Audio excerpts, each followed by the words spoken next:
Les beaux jours sont arrivés, puis c'est l'occasion, il faut en profiter de prendre un peu de temps pour faire le tour de la maison et voir ce qui a pu se passer, comment la maison évolue, voir ce qui a pu se passer dans l'hiver. Par exemple, ici, je vois une craque dans les fondations. Alors peut-être c'est juste en surface le crépi, peut-être c'est beaucoup plus profond, mais c'est à vérifier.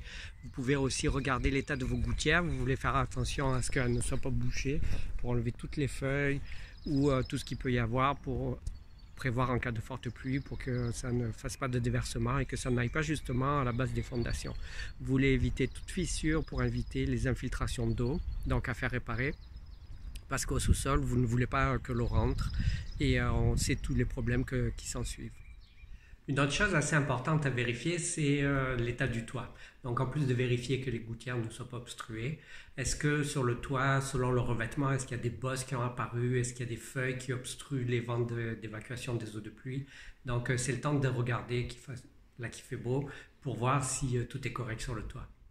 Une autre chose aussi à vérifier, c'est en façade. Est-ce qu'il y a des poches d'humidité, des grandes cernes noires, ou alors des taches blanches comme de l'efflorescence qui apparaît sur les joints de briques? Ça, ce sont des choses aussi à vérifier de façon régulière pour détecter au cas où des signes d'infiltration.